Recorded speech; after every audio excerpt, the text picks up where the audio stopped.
Laudetur Jesus Christus.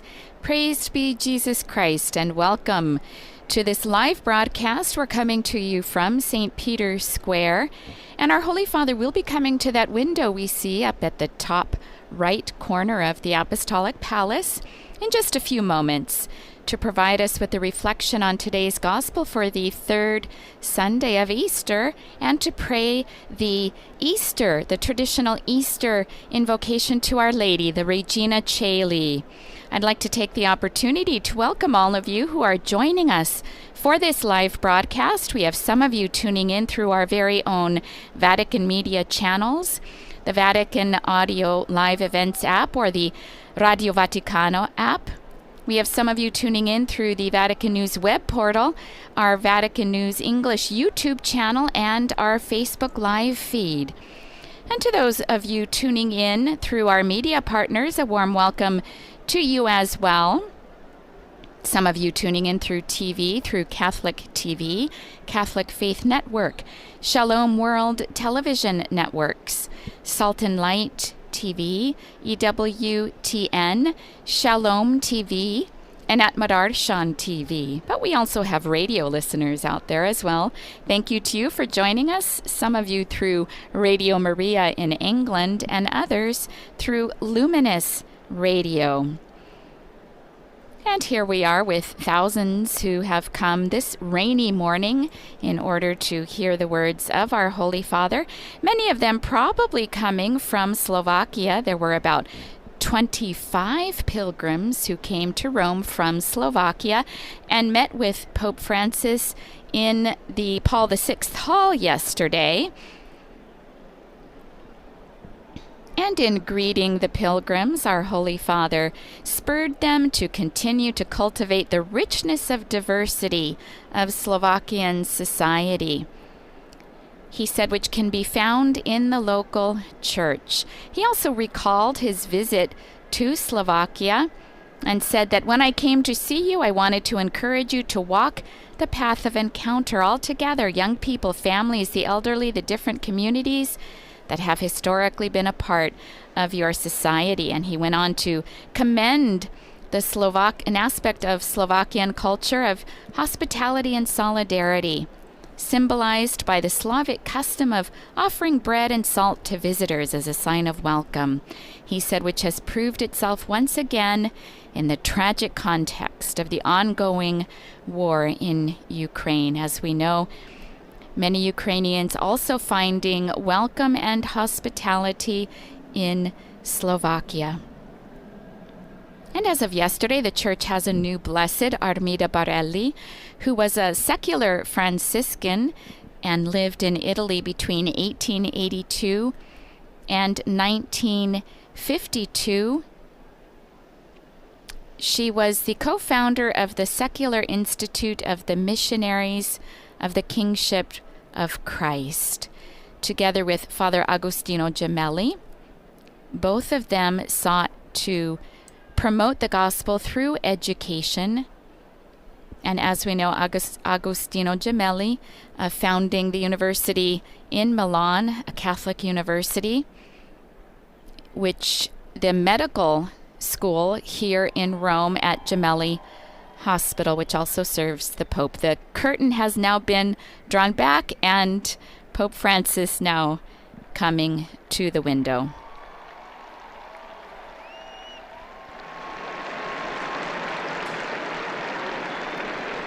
Holy Father greeting the crowds below. Here we see the signs of the Slovak pilgrims. Dear brothers and sisters, a happy Sunday to you all. The Gospel of today's liturgy recounts the third appearance of the risen Jesus to the apostles. It's a meeting that takes place by the lake or the Sea of Galilee, and above all, involves Simon Peter. It all begins with him saying to the other disciples, "I'm going fishing." There was nothing strange about this since he was a fisherman, but he had abandoned this work from the time he had left his nets on the shore of that very lake in order to follow Jesus. And now, While the risen one is waiting, Peter, perhaps a little disheartened, proposes to the others that he return to his former life, and the others accept. "We'll go with you," they say. But that night they caught nothing. This can happen to us out of tiredness, disappointment, perhaps out of laziness, to forget the Lord and to neglect the great choices we have made, to content ourselves with something else. For example, not to dedicate time to talk together in the family, preferring personal pastimes. We forget prayer, letting ourselves get wrapped up in our own needs. We neglect charity with the excuse of daily urgencies. But in doing so, we find ourselves disappointed. It's that same disappointment that Peter had with empty nets, just like Peter. It's a path that takes us backward and doesn't satisfy us. And what does Jesus do with Peter? He returns once again to the shore of the lake where he had chosen Peter, Andrew, James, and John. All four of them he had chosen there. He does not reproach them. Jesus does not reprove. He touches the heart always. He doesn't reproach, but he always calls his disciples with tenderness children. And then he invites them, as before, to cast their nets again courageously.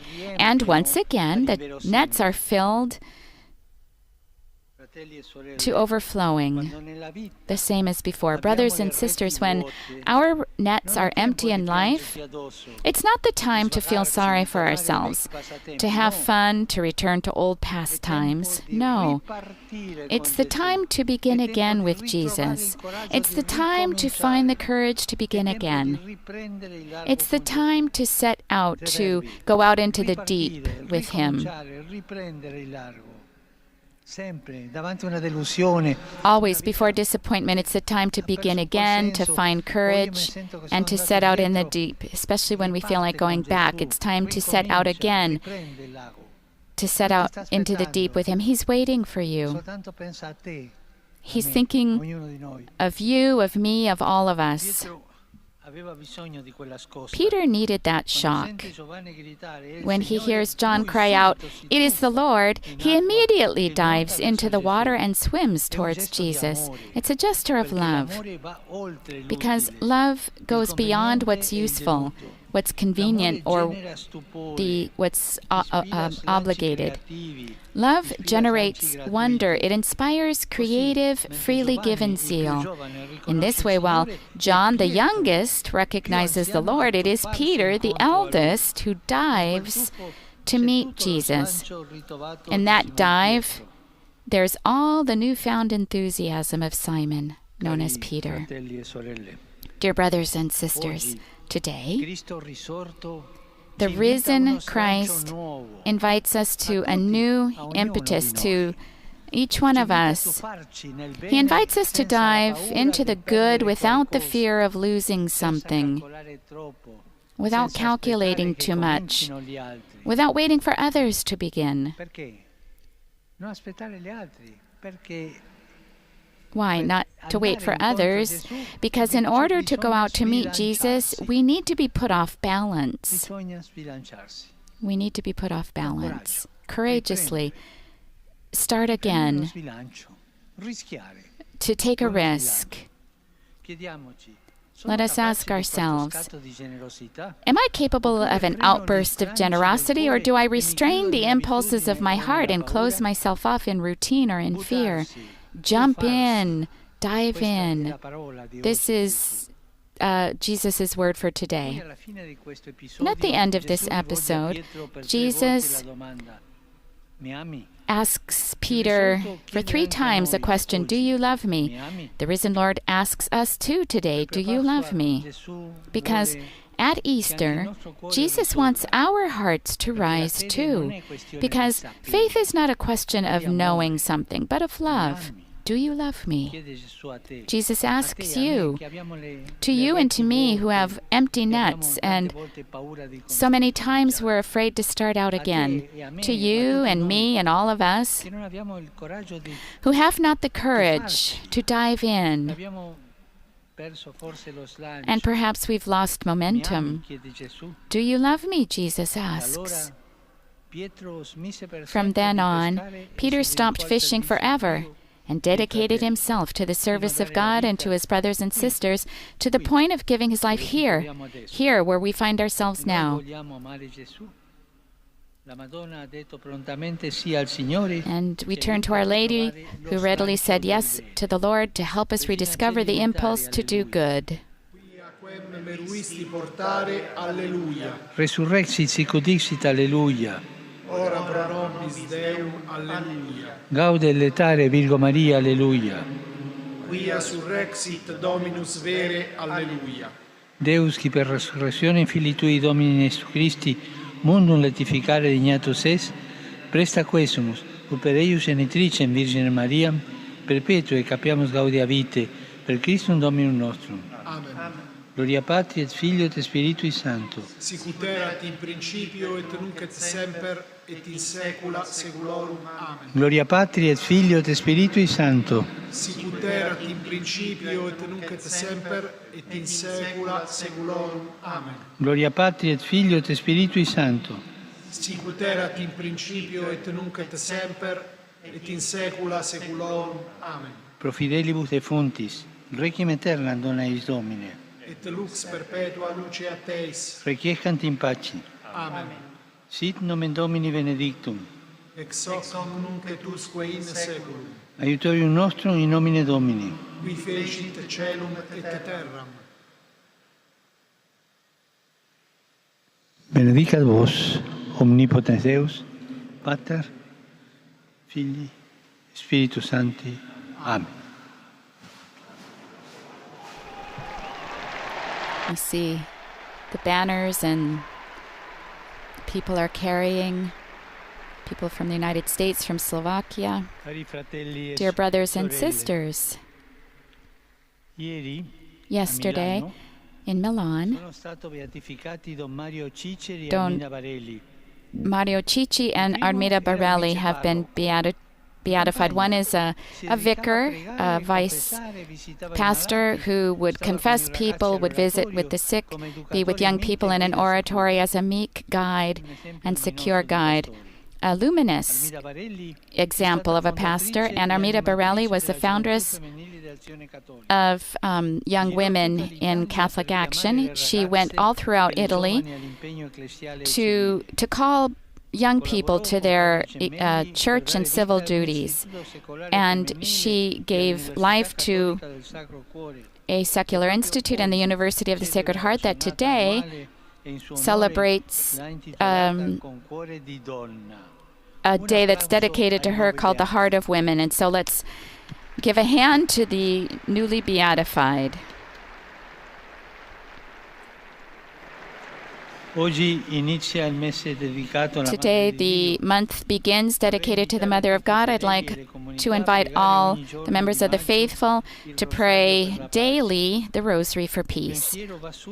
And my thought immediately goes to the Ukrainian city Mariupol, the city of Mary that's been bombarded and destroyed. And once again, even from here, I renew my request that humanitarian corridors be made available for those who are trapped in that city. I suffer and I cry, thinking of the suffering of the Ukrainian people, in particular the weakest, the elderly, children. That news keeps arriving. It's terrible news of children who are expelled and deported. and while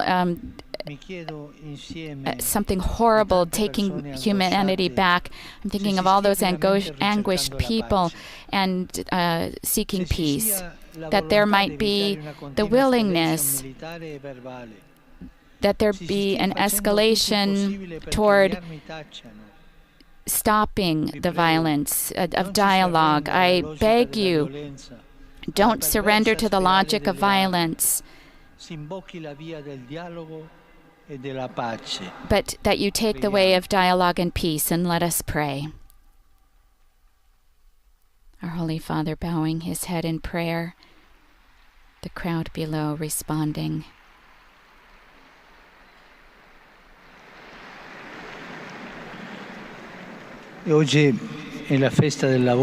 Today is the day for work,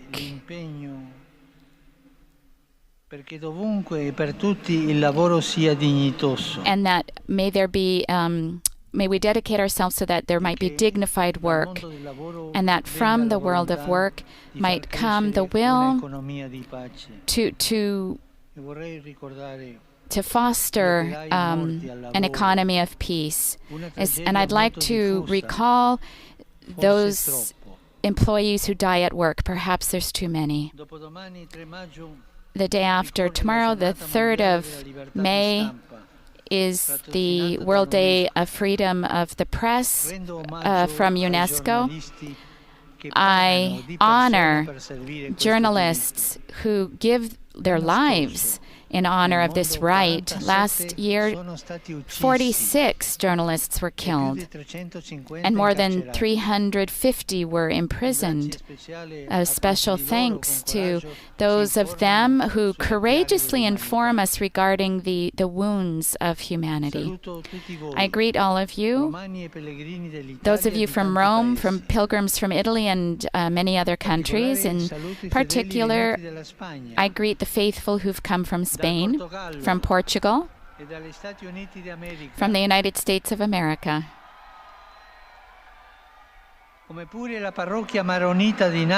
Also, the Maronite parish from Nazareth and St. Rita in Warsaw. I greet he's greeting some students, and it sounded like a choir. A special thought, the Onlus Meter, who for many years fight against he also greets those belonging to the Immaculata. Don't forget to pray for me. Enjoy your lunch, and we'll see each other again. The usual ending of our Holy Father to this weekly appointment with the faithful from Rome and around the world. And this now ends the live broadcast of the recitation of the Regina Coeli with Pope Francis in St. Peter's Square on this 3rd Sunday of Ordinary Time. We invite you to visit the Vatican News web portal, our Facebook page, Instagram, Twitter, and YouTube accounts, where you'll find coverage of today's Regina Coeli, as well as other Vatican and world news. We'll be back again live on Wednesday around 9 o'clock in the morning Rome time, when the Holy Father will lead the general audience here in Rome. I'd like to thank, on behalf of Vatican Media, all of our media partners once more: Catholic TV, Catholic Faith Network, Shalom World TV, Salt and Light TV, WTN, Radio Maria England, Shalom TV, at Madarshan TV, Luminous Radio, as well as all of our technicians in studio who've made this broadcast possible. I'm Sister Bernadette, and I'd like to wish you all a beautiful, blessed, and holy Easter Sunday, the 3rd Sunday of Easter. Laudetur Jesus Christus. Praised be Jesus Christ.